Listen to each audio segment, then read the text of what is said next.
And first and foremost, I think about my life and I think about adversity and I think about opposition. But for the most part of my life, I've been on this quest to figure out how can I work hard for something and my performance is not based upon the outcome. How can I work and my effort and my motivation and my drive is not based upon what the product will be, but more so based upon me taking pride in what I do. And so I came up with this thing called process over product, and I firmly believe the process saved my life. And what I mean by the process, I'm talking about the way I handle my business on a daily basis and the way I go about every single aspect of my life. I live by this thing called empty the bucket. And when people hear it, they think it's a cute slogan, empty the bucket. But what they don't understand, it's an unspoken law. Empty the bucket, it's an unspoken law of accountability and responsibility to me on this earth and my existence and everybody that is connected to me. I may be crazy, but I don't know. I just believe that I'm supposed to give everybody that is connected to me the best version of me. I just believe I deserve to give my wife and my children the best version of me. I just believe the people that I'm a service to on this earth, I deserve to give them the best version of me.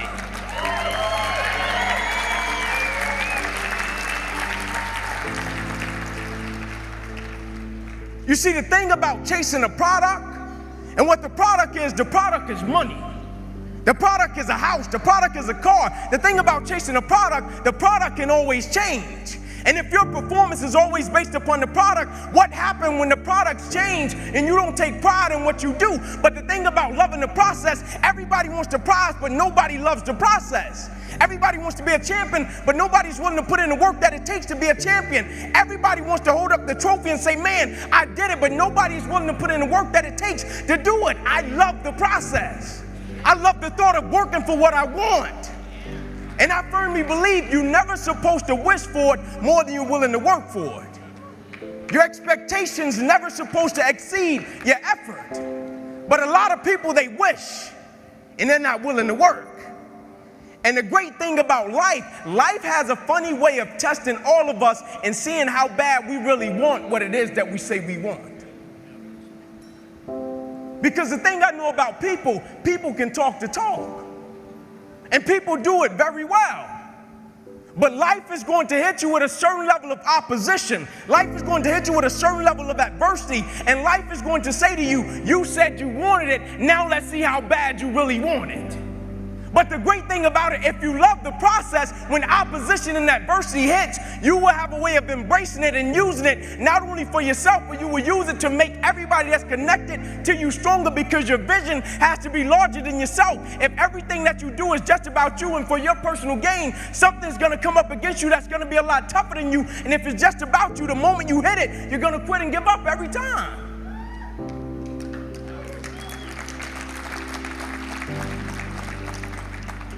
But I believe in giving the backstory, because I think the backstory shapes and molds situations and circumstances. And so I have to give you the backstory of what shaped and molded me into the man that I am today. I'm 29 years old. My mother got pregnant with me at 15 years old. I grew up on the east side of Atlanta, about 5 minutes away from where the Atlanta Braves play, in a neighborhood by the name of Kirkwood. Drugs, gangs, violence, you name it. And I came up in a 2-bedroom home, 14 people. And I used to sleep on the floor. My grandmother, Miss Daisy Johnson, she used to come to us and she would say, one night out of the week, you all get the opportunity to sleep in the bed. And so when I got to sleep in the bed, it wasn't like I got the bed to myself and I was like, man, I got the bed to myself. It was 5 more of my cousins in the bed. And so we slept 3 to the foot and 3 at the head.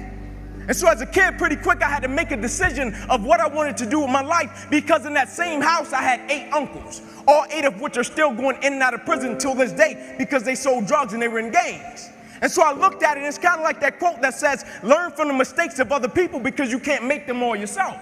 And so I saw them selling drugs, but I also saw the outcome. And so I said, I'm not selling drugs. I'm not joining a gang, because I see where that road leads to. Either I'm going to end up dead or in prison. I said, so my best bet may be to go to the NFL. And so I went to my cousin by the name of Taman. I said, listen, man, I want to go to the NFL. I feel our family deserves a better way of life. Let's work for it. I said, we're going to be patient. We're going to engage in consistent action every night. And so every night we would go out and we would race light pole to light pole in Kirkwood. No shoes. Light pole to light pole every night. And so one night we were getting ready to race, and down the street came a big blue pickup truck. And it pulled over to the side, and out of it got a white guy. First white guy I ever saw in my life. True story. And my Uncle Bobo, who just got sentenced to 40 years in prison, he was on one corner. My other Uncle Johnny, he was on the other corner. My Uncle Bobo took off running and he looked at me. He said, "Ink, don't talk to him." Saying to me, that guy has to be the police. Coach Trey walked up to us, nicest guy in the world. He said, "Would you kids like to play organized sports?" I stepped to the front. I said, "Yes, sir." He said, "Go in the house and get your guardian." My Uncle JJ was there. I went in the house. I said, "Unc, there's a guy outside. He asked me if he'd like to play organized sports." I told him yes. He said, "Well, I go in the house to get my guardian. I'm coming to get you. Will you please talk to him?" My uncle said, "Sure." My uncle walked outside. Coach Trey said, "Would you like to sign these kids up for organized sports?" My uncle said, "Yes, sir, but I hate to tell you, we don't have the money." He said, "Don't worry about the money. You get them to the park and I'll take care of it." That same guy still buys me drawers and socks until this day on Christmas, and I'm 29 years old, and he started when I was 7.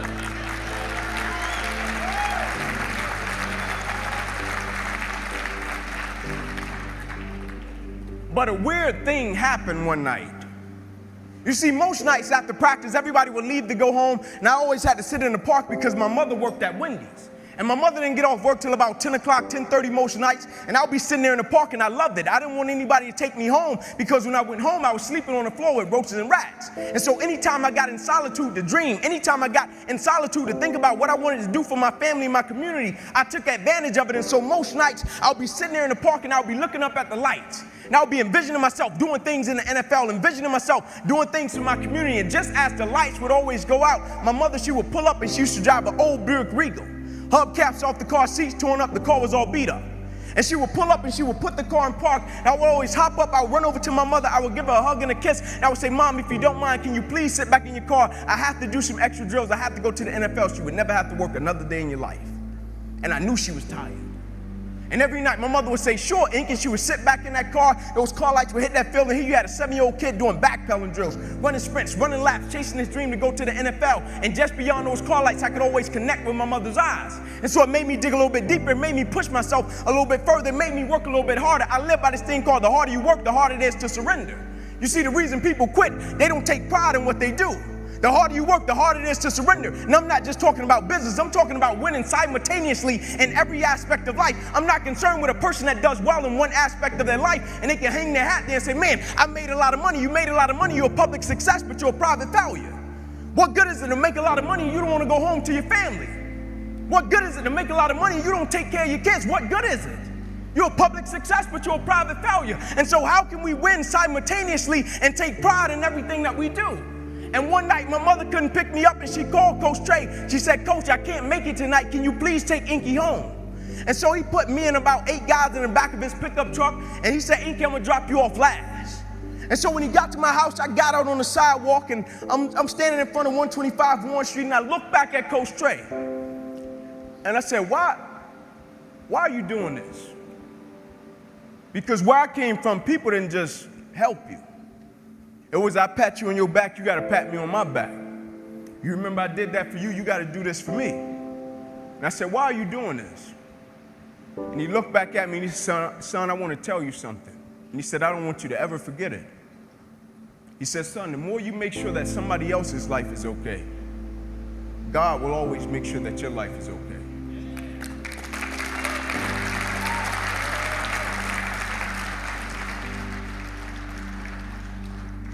And immediately I got it. The light bulb went off. I stopped being this little selfish kid. I stopped being like my 4-year-old son.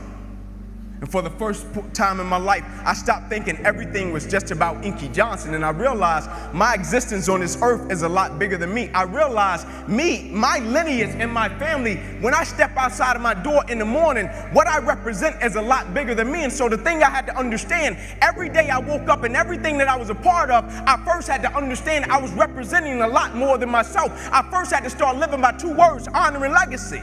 And what I mean by honor and legacy, you honor the ones that paved the way for you.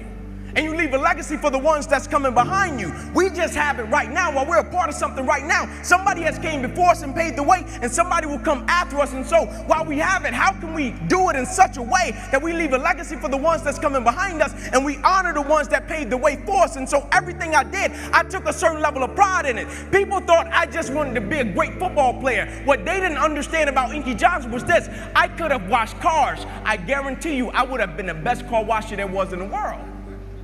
Because the thing I understood, I wasn't just representing myself. It wasn't just about me. Everything that I did, I shifted my mindset from me to we. Now I was operating with a spirit of collective character, meaning it didn't matter what I did individually. If I didn't represent my mother in the right way, it didn't matter. If I didn't represent my lineage in the right way, if I didn't represent my team in the right way, who cares what I did individually? I didn't care if we won a game and I scored 40 points individually. Who cared? I shifted from me to we. And so everything I started to do, I was thinking about my family, I was thinking about my community, and I was thinking about my friends in a different way. And I will never forget, I got to high school, and nobody in my family had ever been to college. They all dropped out, ended up in prison. My high school, the name of it was Crim High School in Atlanta. They used to call it Crime High. They used to shoot teachers. And my first day, I walked through the metal detector, and a cop was standing on the other end of the metal detector. And he said, "What is your plan, little man?" I said, "My plan is to go Division I." He said, "No, you'll probably go to cell block D1. I said, "No, you got the wrong guy." He said, "I heard that before. Your uncles came through and said the same thing." I said, "No, I'm telling you, you got the wrong guy." You know the first person I went to see when I got my scholarship papers?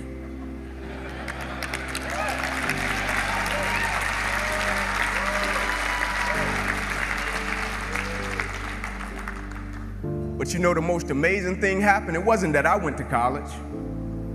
I had 3 little cousins sleeping on that same floor that went to college.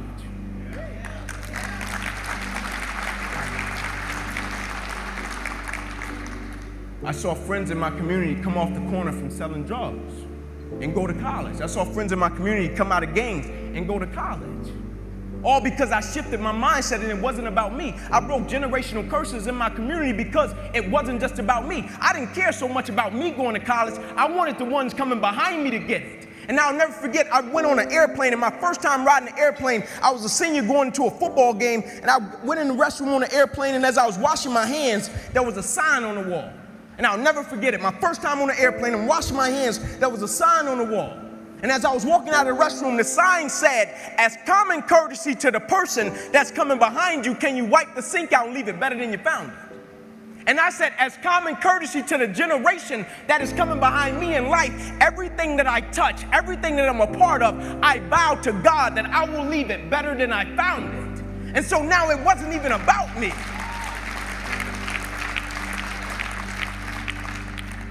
And I got my scholarship up to Tennessee, and they looked at me when I first hit campus, 135-pound kid soaking wet in the SEC. And the first reporter, he asked me, he said, "Inky Johnson, do you even think you're gonna play at the University of Tennessee?" He said, "You're 135 pounds. I said, "Not only am I gonna play, I'm gonna start." I said, "You made a mistake." I said, "See, what you don't understand, and this is what most people do, they base judgment off of what they can see. But what they don't understand, the moments that make you who you are, the moments that they can't see. You see, anybody can be on their best behavior when somebody is standing over their shoulder, watching them, seeing if they're gonna do what they're supposed to do. But what that reporter didn't see, you see, he could see I came from Crim High School. He could see I was 135 pounds. He could see I was 5'9". He could see all of the stats. He could see all of that. But what he never saw was when I was in the park with my mother when I was 7 years old. She was sitting at Beer Creek at 10:30 at night. What he didn't see was every Saturday morning at 5:30, I was up running 2 miles to a fire station and 2 miles back home. What he didn't see was every time I slept on that floor with roaches and rats with my cousins, I got up every morning, went to school, and never made one excuse. What he didn't see was on Christmas Eve when a guy came through me and my cousin's window, and he stuck a 9mm and a 45 in both our face and took all of our Christmas gifts, and we had to stand on the curb, and our mother told us, "Y'all just be grateful." He didn't see that. And those were the moments that made me who I am. And so now his opinion didn't matter. His opinion would never become my reality. And my freshman year, I played special teams. Sophomore season came, broke the starting lineup. You know the first person I went to see at Media Day?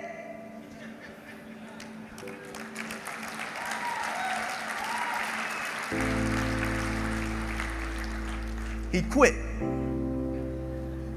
He was so embarrassed. And I'll never forget my sophomore season, I finally made it to the point in my life where I felt as if everything in my life was lining up. Spiritually, I was getting discipled. Life was in shape. On track to graduate in 3 years. Life was in shape. Education.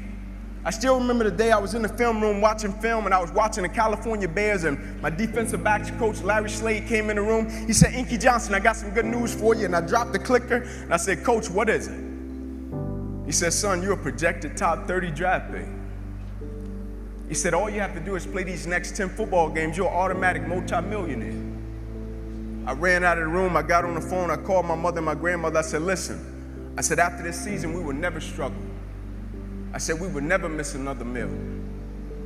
I said, "After this season, our lives are about to change forever." And little did I know our lives were really about to change. The first game we come out, play against California Bears, I get an interception, we shut them down, we get the victory. Second game, we're playing against Air Force. It gets late in the game, found ourselves in a dogfight. Quarterback dropped back, he released the ball to the running back coming down my sideline. And I approach the tackle like I approach any other tackle, and the way I'm approaching it, either I'm gonna knock you out or you're gonna knock me out. I'm 165 pounds, I can't play with anybody.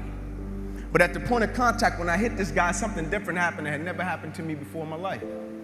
I hit him and it seemed as if every breath in my body left. My body went completely limp, I fell to the ground, I blacked out. I'll never forget when my eyes opened, my teammates ran over to me. My first guy that was over was Gerard Mayo, the middle linebacker for the Patriots, one of my best friends. And he said, "Ink, get up, let's go." I said, "I can't." He said, "What do you mean you can't? You're our lockdown corner, we need you, let's go." I said, "I can't move." I said, "There's a shock going through my whole body. I can't feel anything, man." One of the scariest moments of my life, and the shock eventually left, and it stayed in my right arm and hand. And I remember as I was lying there, I flipped my head to the left, and I could see the doctors and the trainers running onto the field, and I flipped my head up to the sky, and I said, "God," I said, "surely nothing has happened in this moment that can alter my life."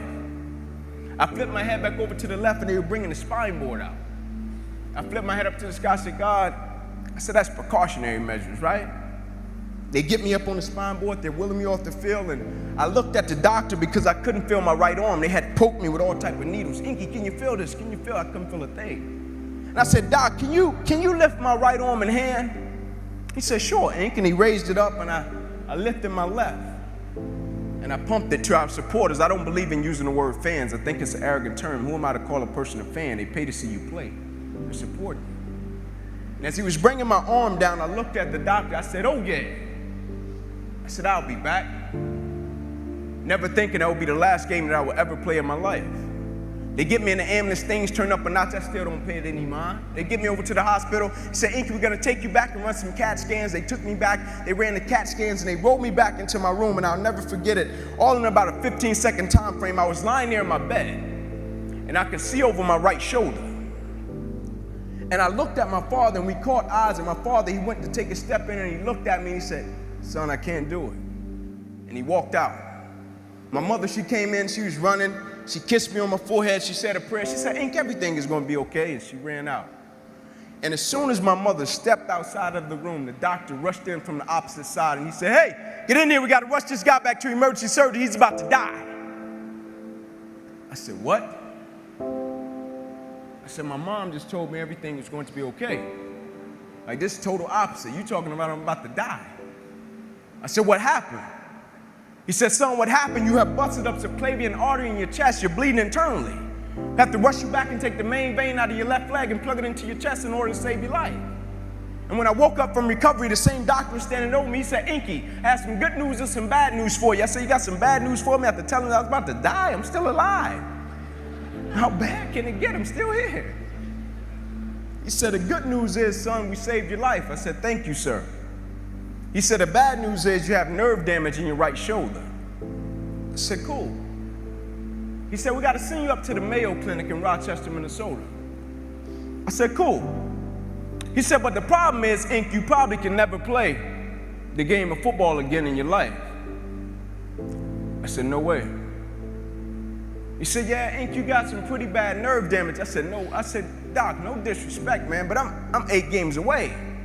Like, Doc, no disrespect, but this is about to change my family's life. Doc, I've been working for this ever since I was 7 years old. Doc, there's no way. God, not now, God. Like, let me make it to the NFL so I can help my family first. Like, we miss meals. And you're talking about my career could end right now? Like, no way. And I snapped out of it. I said, man, I never cheated. I said, there's no way. I never cheated. I never cheated myself. I gave everything I had to it, and I respected it. I never cheated. There's no way that my career can be over. I said, send me up to the Mayo Clinic. And after several visits, I'll never forget, this is when reality set in. It was me, my mother, my father in the room, and the doctors came in. They said, Inky Johnson, here's the deal. They said, son, you have torn all the nerves in your brachial plexus. They say your brachial plexus are the nerve roots that go from your spine, and they come down, they control your shoulder, your arm, and your hand. They say you have torn them at all levels. They cannot be replugged. They said, son, we hate to tell you, but your arm, it would never be the same again. Your hand, it would never be the same again. Son, you can never play the game of football again. They said, son, here are your surgery options. We could take a muscle out of the back of your left leg, plug it into your right arm, but there's a possibility that you'll be left with a weak left leg and a weak right arm the rest of your life. Or we could take a nerve out of your left arm, reroute it up to your chest, down into your right arm, but there's a possibility that you'll be left with 2 weak arms the rest of your life. Or we could take a nerve out of your left rib, reroute it up to your chest, down into your right arm, but there's a possibility that you'll be left with a breathing problem and a weak right arm the rest of your life. By the way, tell us what you want to do in the morning. And the next morning, I walked into the doctor's office. They said, son, what option did you choose? I said, no disrespect to you, doc. I'm not choosing an option. My situation is out of your hands. It said, cut with the cute talk. I said, no disrespect to you, doc. Cut me where you got to cut me. My situation is out of your hands. I'm not choosing an option. I said, I know I will come out of this situation okay. And as I stand right here on this stage, thank you.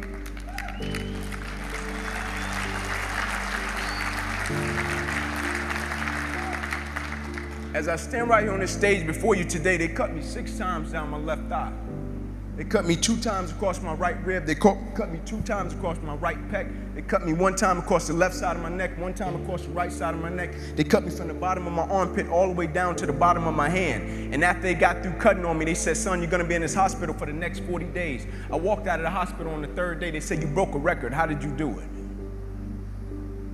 And I said, first and foremost, the thing I want y'all to understand, I would never let a circumstance or a situation define my life.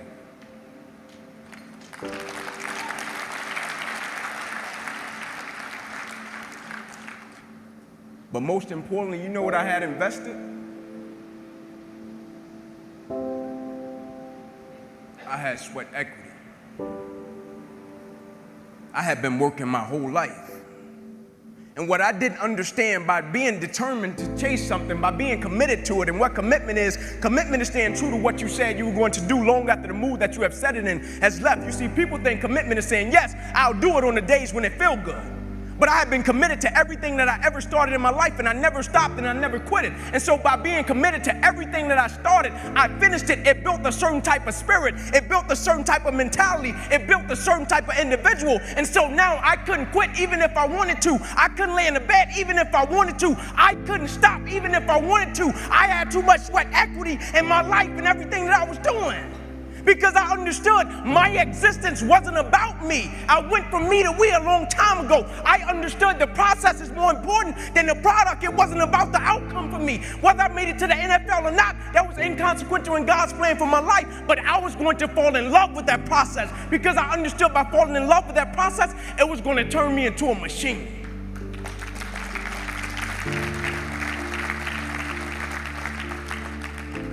You see, a lot of people need things to get motivated. A lot of people need a little extra money to get motivated. A lot of people need, whatever the case may be, a little bonus to get motivated. I don't need anything but breath in my body and life. And every day I wake up, I understand I got 2 children depending on me. I understand I got a wife depending on me. I understand I got a world that needs me. The reason I go at life with the passion and the zeal that I go at it with is because I understand every day of my life is somebody in the world that is dependent on me. It may not be you, and if it's just about you, you're in trouble because I'm telling you, you're going to hit something in life that's a lot tougher than you, and it's going to test your will and it's going to test your heart. And if it's just about you and if it's just about the product, it will crush you. Every day I get up, I understand it's somebody in the free world that's looking at me to see if I'm going to keep going. And so I can't quit. And so I went back to school the next week after they had just saved my life. I was back in class. I had to learn how to write all over again. I had to learn how to walk all over again. I had to learn how to tie my shoe all over again. I had to learn how to bathe all over again. I had to learn how to live life all over again. And never one time did I say, let me go home. I need a break. Never one time did I go into the training room and said, I need some time off. Can you all just give me a little leave time? I need to go back home. I need some time off. My life just changed last week. And they came to me and they said, Inky, go home. We know how much the game of football meant to you. I said, yeah, you know how much the game of football meant to me, but you don't know how much life means to me. You see, the thing we have to understand about everything that we're a part of, first and foremost, it's a blessing by God. And when it's a blessing, you can't help but to give everything you got to it. My life got saved. I got spared my life. I almost died. The doctor came to me on the field. He was on one knee and he grabbed my wrist and he said, son, you don't have a pulse. I don't even know how you're still living. And my last doctor visit, they came to me and they said, sorry, Inky Johnson, you will never be able to use this arm and hand again in your life. I said, no disrespect to you, doc, but I will use this arm and this hand every day for the rest of my life by the way that I live my life. Every day I'm going to impact someone's life. Every day I'm going to empower someone. Every day I'm going to inspire someone. Every day I'm going to encourage someone.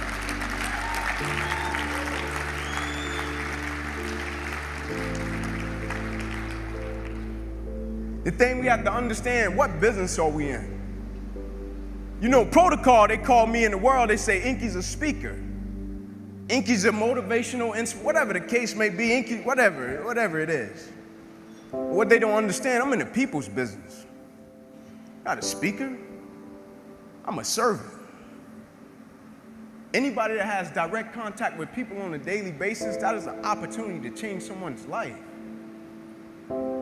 Don't ever pass up an opportunity to be of encouragement to other people. Don't ever pass up an opportunity to inspire someone. Don't ever pass up an opportunity to empower someone. Don't ever pass up an opportunity to show someone love, because the thing about it, my wound, like you can see this.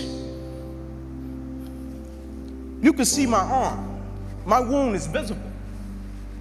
But it's a lot of people in this room that are wounded, and you can't see it. And it's internal. And so the opportunities that we pass up to be a blessing to other people, we can save their life with just one encounter. When we talk about me to we, when we talk about process over product, when we talk about sweat equity, when we talk about better together, do we really understand what that means? Because sometimes the thing about life always comes along when we make up our mind to try to distract us. But truth be told, we all know that we're stronger together. And that's in every aspect of life, whether it be sports, whether it be business, whether it be a marriage, whether it be a family, we're always stronger together. It's kind of like the Planet of the Apes movie when Caesar and his guys, they were going crazy, they were going bananas, and Caesar stood back on the hill, and Caesar was trying to calm them down, and they wouldn't calm down, and they wouldn't listen to him, and the way he got their attention was phenomenal.